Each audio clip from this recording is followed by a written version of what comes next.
Thank you, everybody. Thanks for having me back again.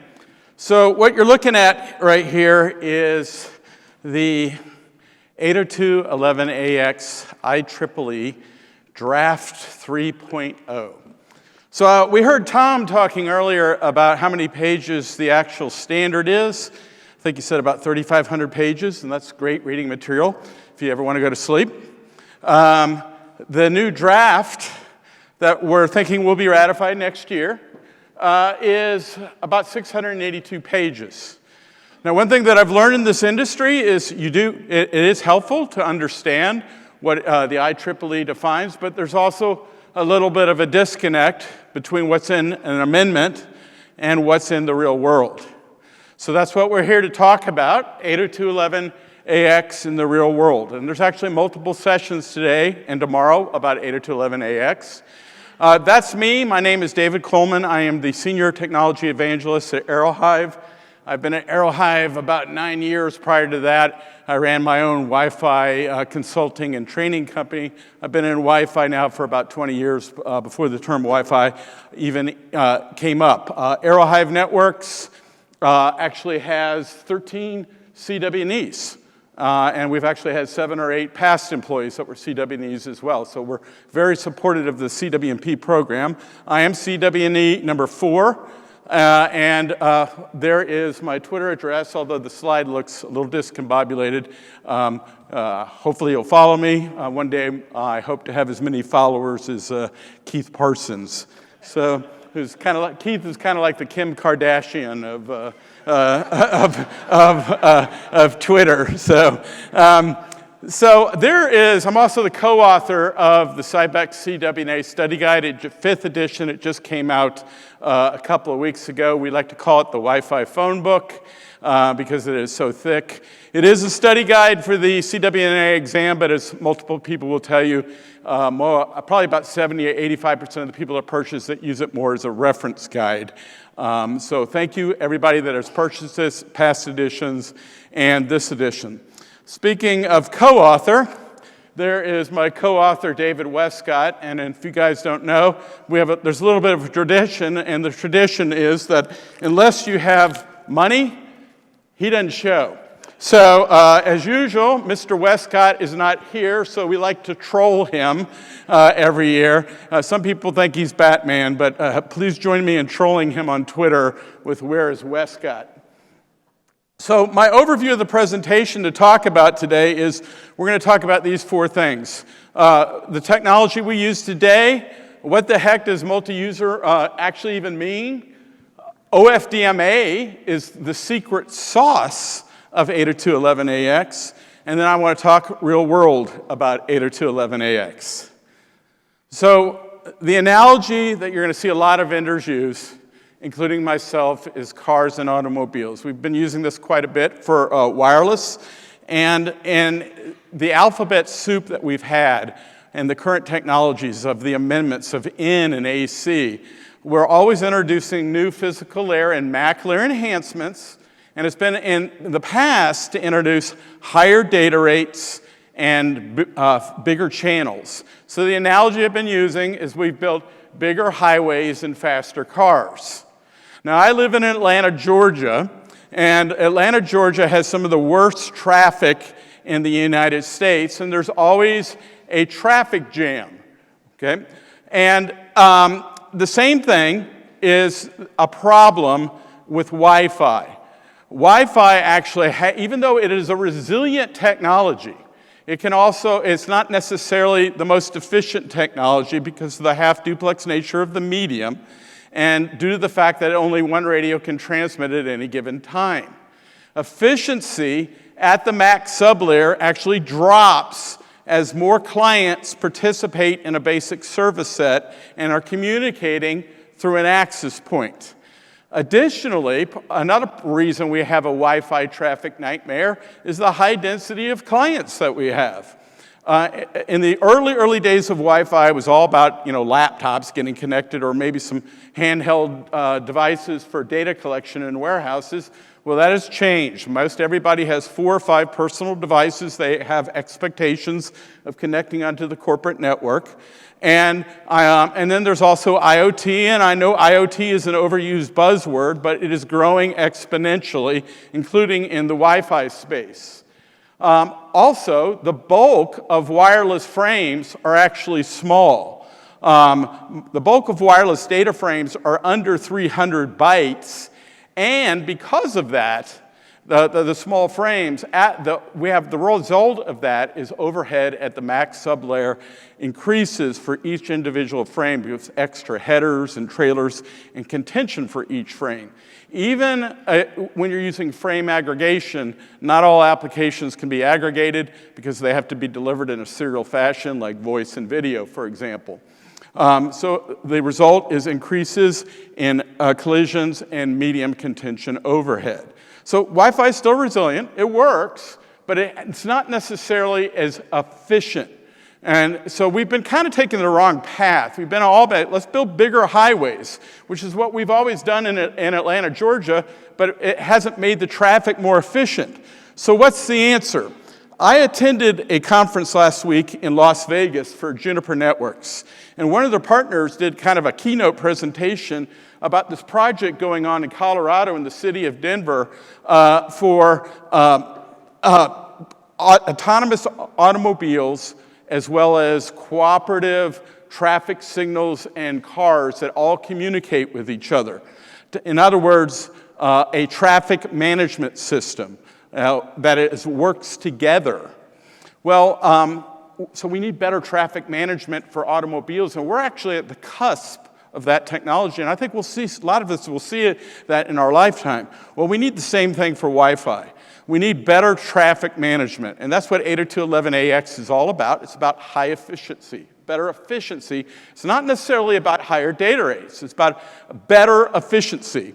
So the actual standard that is going to be ratified next year defines physical layer and MAC layer enhancements to make things more efficient, not necessarily higher data rates. Now, the marketing goal is to get 4 times better throughput based on these enhancements. So what's new? There's a lot of things that are new.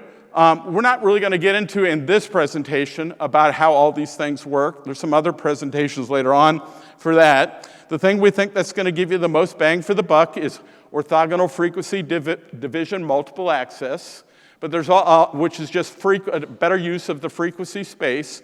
There's also something called BSS color and spatial reuse operation, which hopes to mitigate a wireless LAN design problem of many years called CCI. There's proposed enhancements of multi-user MIMO. We'll see how that works out. Multi-user MIMO hasn't really panned out that much in the real world yet with Wi-Fi. And then there's some other enhancements as well, including QAM is also an enhancement specific for IoT, like target wake-up time.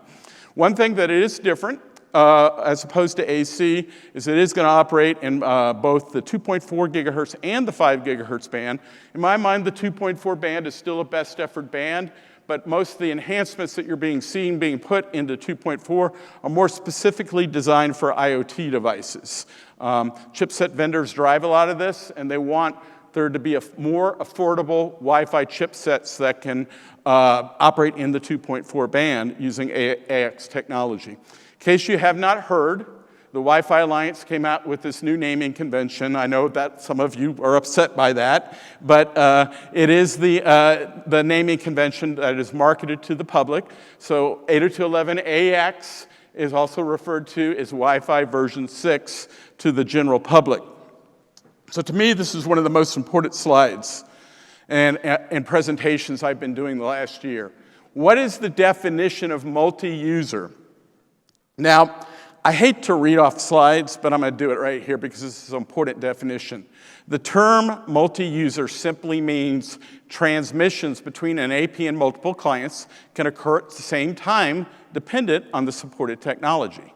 Now, why is that important? Why is that definition important? Because there's going to be a lot of confusion. AX defines 2 separate multi-user technologies, multi-user MIMO and multi-user OFDMA. Once again, it's my belief, and most people's belief, that the biggest bang for the buck will be from OFDMA, but there's also enhancements to multi-user MIMO. Now, Once again, I'm not going to get in a lot into how OFDMA works, but what OFDMA, we think it's the secret sauce of AX. It's frequency division multiplexing. Instead of using all the subcarriers on a 20 megahertz channel for communication between an AP and one client, what if you could subdivide that into subchannels? Maybe 4 subchannels from an AP to a client that are each 5 megahertz in space. That would be a better use of the frequency space. You could use the whole 20 megahertz of frequency space, but then you could continue to divide it up. The AP is actually in charge of this using OFDMA technology, and the whole point of this is to make this a more efficient use of the frequency space. These subchannels are known as resource units.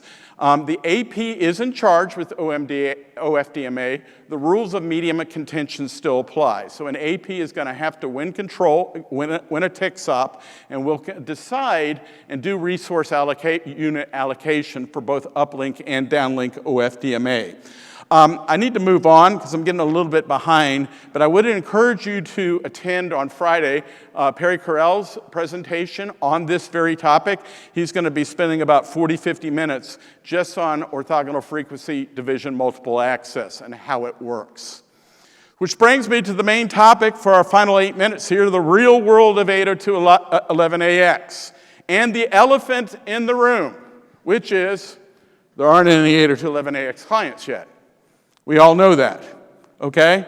But they're coming, okay? Every major chipset vendor has announced them, 2x2x2s. Broadcom makes 70% of the chipsets that go into tablets, into smartphones, and Qualcomm and Intel and some of the others pick up the rest of that. They're all coming. They're coming next year. We're going to see them soon. They're just not here yet, which brings up the second question I guess asked all the time. Is there any benefit for legacy clients?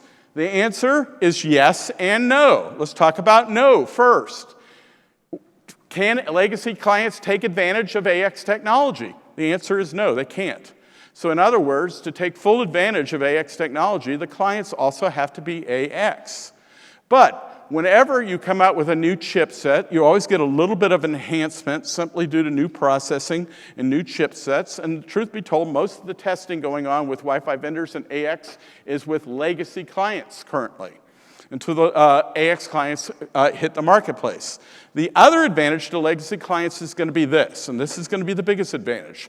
As AX clients start hitting the marketplace next year and start getting mixed into the client population, that will free up valuable airtime. When that frees up the valuable airtime because of the simultaneous transmissions, that leaves more airtime for the legacy clients as well. Now, we all know that legacy clients have a tendency to hang around, but we are going to encourage people to upgrade their client populations, but there still will be benefit for the legacy clients by freeing up the valuable airtime with the all AX clients. Here's one that I get a lot. I've had people say, oh, yeah, it's going to be more efficient. We're going to need 10 gigabit uplinks from the APs at the access layer. That's complete nonsense. This is a very important bullet. Anybody will tell you this that's been in Wi-Fi a long time. Usually the bottlenecks are not at the access layer. The bottlenecks are almost always at your WAN uplink. I can promise you that. Now that being said, will we need multi-gig? If this gets more efficient, will we surpass 1 gig uplinks? Probably not for a very long time. We heard this with N, we heard it with AC. I'm never going to say never. You can actually exceed 1 gig now with current technology, but in laboratory conditions, as AX populations grow, maybe we might need 2.5 gig multi-gig. But do you need to upgrade your switches right now? Probably not. That being said, it doesn't matter. Every vendor is going to be putting 2.5 multi-gig ports on their APs. But for now, it's a checkbox for an RFP, and it is for future-proofing. So just be aware of that. The more important thing when it comes at the access layer and 802.11ax is going to be this, PoE, okay? Because, for example, the APs AeroHive just came out with have quad-core processors and more radio chains. They're going to require more power. So for the most part, Any 4x4x4 access point from this point on is going to require a PoE+. We should just kind of accept that. So this is important for two reasons. Number one, if customers don't have their switches upgraded to PoE+, it's time to upgrade. And even if they do have PoE+ capabilities, I'm more worried about them now deploying APs that have a bigger power requirement and then them exceeding their power budget. So you're going to have to, power budgeting is going to be very, very important as we add AX APs into the mix. Please understand that. Additionally, a couple of vendors are coming out with 8x8 APs. Where they're going to have an 8x8x8 5 gigahertz radio and a 4x4x4 2.4 radio. These are going to be power pigs. They're going to require, to use the full 8x8x8 capabilities, they're going to require that solar panel box that Brett just had to power them up. PoE technology of 60 watts, which simply just isn't available in most switches today, although it's coming. Or you're going to have to plug them into the wall, or the answer of some vendors is they're going to require you to run 2 cable runs of PoE+, simply just to power the AP. So be aware of that. That's going to it's going to add cost if you're going to go with an 8x8x8 route. Will 80 megahertz channels become a reality with AX? There's some things that have been defined that could potentially make this a reality. I'm not going to hold my breath right away, but in theory, BSS color combined with spatial reuse operation could make 80 megahertz channels usable, but probably not anytime soon, but in theory. And then there's also something called preamble puncturing that's going to be simply, the key word here is optional technology, where the secondary channels could, on 80 megahertz channels, could just be punctured at the physical layer and not used if that secondary channel is being used. So in theory, there's some things that the IEEE is thinking about, but it is my belief that in most cases, 20 megahertz design is still going to be prevalent with AX, and with 40 megahertz design, whatever your design best practices, they're pretty much going to remain the same. 8x8x8 APs are going to be more expensive and require more power. The main advantage of 8x8 APs is they will take advantage of more MU-MIMO capabilities. However, regardless of stream count, all APs, whether they're 4x4x4 or 8x8x8, are going to support the same number of clients. Okay? Also, I'm going to move on because I'm running out of time. I actually heard Sam Clements say this on a webinar the other day, and so I wanted to put this on a bullet. 802.11ax, or any new Wi-Fi technology, does not mitigate bad design. Okay? So what I'm getting at is with 802.11ax, which is still a big unknown for all of us, design and validation are still key, and I know that's going to make Mr. Parsons very happy, okay? It's still going to be key, and it's still going to be very important. And once again, until we get into the real world, until we actually have APs deployed in the real world and clients, field testing will be vital. Troubleshooting, if you have the blue meanies of troubleshooting, already you can troubleshoot and decode management and control frames to see the 802.11ax information elements. And then Wi-Fi Explorer already supports that, as well as the developer version of Wireshark. I do have some resources here. You're welcome to take a picture of this, or I believe they're going to distribute these presentations. We have a blog that I maintain weekly on this topic, as well as an AX booklet that you can pick up or register to get for free from Aerohive. And then I want to quickly plug our APs. We're first to market with 3 APs. We're selling them now. We can't keep them in stock. 3 802.11ax APs. And last slide right here, because I'm out of time. I also just want to put in a quick plug for our new twist and mount capability, which aesthetics and ease of mounting and installation is also very important, even though that has nothing to do with 802.11ax. So that was awesome. I thought that was awesome. I hope you thought it was awesome. Is there any Any quick questions? All right, I'm being chased off the stage. Thank you very much.